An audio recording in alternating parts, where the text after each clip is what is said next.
कानी बहू।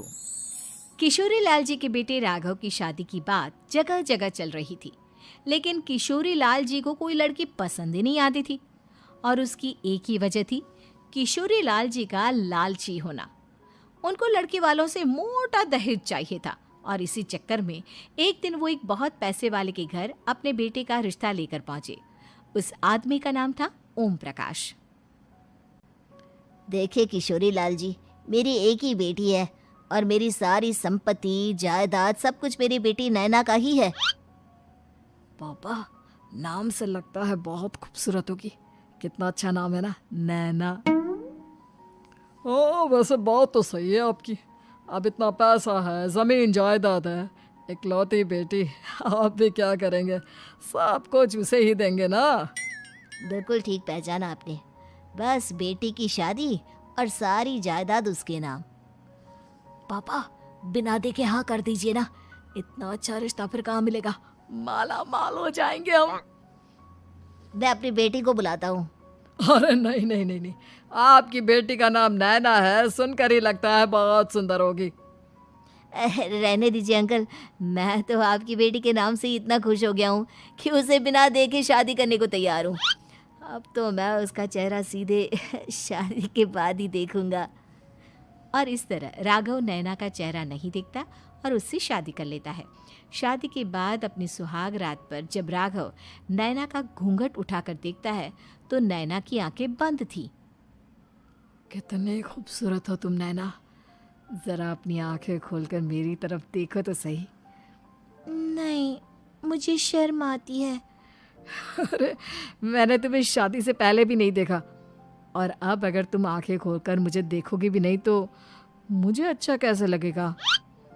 इससे पहले कि नैना अपनी आंखें खोलकर राघव की तरफ देखती, अचानक से लाइट चली गई और राघव नैना को पूरी तरह से देख भी नहीं पाया। अगली सुबह नैना राघव के लिए नाश्ता बनाकर लेकर आई। अरे ये क्या, आधा पराठा सीका हुआ है और आधा बिल्कुल कच्चा। ये तुमने क्या किया नैना? बहू, तुमने क्या आधा पराठा तवे से नीचे लटका कर रखा था, जो आधा सिका है और आधा कच्चा? मुझे जितना दिखेगा उतना ही तो सीखूंगी ना पापा जी।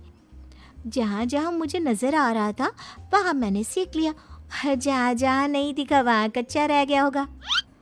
इसका क्या मतलब है? ये कैसा मजाक कर रही है तुम? अरे बहू, तुमने इतना लंबा घूंघट क्यों लगाया हुआ है? देखो, हमारे घर में बहुओं को बेटी की तरह रखा जाता है, और फिर तुम तो इतना सारा माल लेकर आई हो। देखो, ये घूंघट डालकर रखने की कोई ज़रूरत नहीं है। हाँ नैना, पापा जी ठीक कह रहे हैं, तुम तो आराम से रहो, अपना ही घर समझो। नैना अचानक से अपना घूंघट उठा लेती है। अरे ये क्या पापा, नैना की तो एक आंख फूटी हुई है। नाम से नैना, लेकिन ये तो कानी बहू निकली। मेरे साथ धोखा हुआ है, धोखा। बिना दिखाए अपनी कानी लड़की मेरे संग ब्याह दी। मुझे कानी बीवी नहीं चाहिए। मुझे अभी ओम प्रकाश जी से बात करनी पड़ेगी।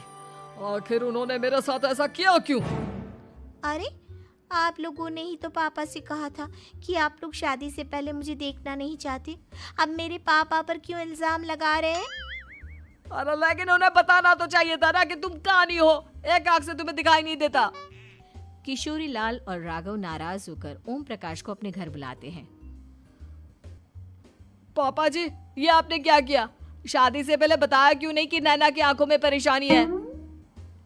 अरे, आप ही ने तो लड़की देखने से मना कर दिया था। अरे लेकिन आप बता तो सकते थे। आपको तो हमारी बेटी की प्रॉपर्टी चाहिए थी, वो भी पूरी की पूरी। अब क्या हुआ अगर उसे आधा दिखाई देता है? प्रॉपर्टी तो आपको पूरी मिल गई ना। अरे ये क्या बात हुई? मेरी शादी प्रॉपर्टी से नहीं, आपकी बेटी से हुई है। अब ये तो पहले सोचना चाहिए था, तब तो मेरी प्रॉपर्टी देखकर तुम्हारी जुबान लप लपा रही थी। लेकिन मैं कानी लड़की को अपनी बीवी बनाकर नहीं रख सकता। पापा, कुछ करिए ना आप। हाँ, करता हूँ। देखिए ओम प्रकाश जी, आप हमारे साथ ऐसा नहीं कर सकते। और तुम देखो, अगर तुमने मेरी बेटी से शादी तोड़ी ना, तो जो भी प्रॉपर्टी मैंने तुम्हें दी है वो तो पूरी की पूरी वापस ले ही लूँगा, और आधी प्रॉपर्टी तुम्हारी भी लूँगा। अरे मेरी आधी प्रॉपर्टी भला क्यों लेंगे आप? इसलिए क्योंकि मेरी बेटी को आधा नजर आता है और उसकी नज़र अभी तक तुम्हारी आधी जायदाद पर ही पड़ी है। अब तुम उसे घर से निकालोगे तो कुछ तो लेकर जाएगी ना। और अगर हम आपकी बेटी को अपने घर की बहू बना कर रखे तो? तो तुम्हारी पूरी प्रॉपर्टी तुम्हारी ही रहेगी, और जो मैंने तुम्हें दिया है ना, उसमें से बस मैं आधा लेकर जाऊंगा। अरे लेकिन अब आप अपनी दी हुई प्रॉपर्टी में से आधी वापस क्यों लेकर जाएंगे? अगर मैं आपकी बेटी को अपनी पत्नी बनाकर रखने को तैयार हूं तो? इसलिए ताकि भविष्य में अगर तुम मेरी बेटी को धोखा दो तो उसके पास कुछ तो रहे जो पति का हो। वैसे मेरे पास तो बहुत कुछ है, लेकिन अपने पति की कोई निशानी तो उसके पास होनी चाहिए ना।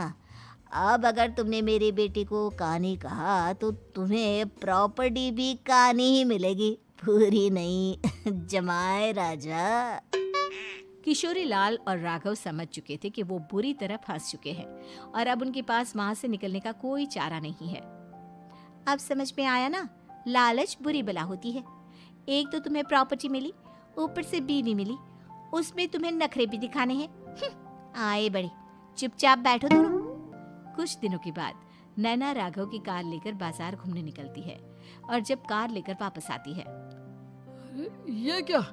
एक तरफ से मेरी गाड़ी पूरी खराब हो चुकी है। लगता है तुमने मेरी गाड़ी को किसी दूसरी गाड़ी के साथ एक्सीडेंट किया है। अरे अरे कितना बड़ा नुकसान कर दिया तुमने बहू। वो क्या है ना पापा जी, मुझे एक आंख से दिखाई नहीं दे रहा था, सामने से गाड़ी आ रही थी। मुझे तो सिर्फ आधा ही दिखाई दिया और वो गाड़ी मेरी कार से रगड़ते हुए निकल गई। अब मैं क्या करूं बताओ? आप इसे ठीक कराने के पैसे कौन देगा? तुम्हारे पापा? तुमने मुझसे इस तरह से बात की? अभी रुको। नैना राघव की शिकायत ओम प्रकाश को कर देती है। देखो राघव, अब जो मेरी आधी प्रॉपर्टी तुम्हारे पास थी ना, उसमें से आधी और मैं लेकर जाऊंगा, क्योंकि तुमने मेरी बेटी को डांटा। अरे नहीं नहीं पापा जी, गलती हो गई, माफ कर दो। गलती की तो कोई गुंजाइश ही नहीं। अगली बार मेरी बेटी को डांटा तो बची हुई आधी में से आधी और ले जाऊंगा। लालच के चक्कर में हम दोनों ने बहुत बड़ी गलती कर दी बेटा। एक तो तुम्हें कानी बहू मिली और ऊपर से जो माल मिला वो भी काना। इस तरह राघव की हर एक गलती पर ओम प्रकाश उसकी प्रॉपर्टी का आधा आधा हिस्सा लेकर अपना सारा माल वापस ले गया और राघव को कानी बीवी से काम चलाना पड़ा। भाई लालच वाकई में बुरी बला है।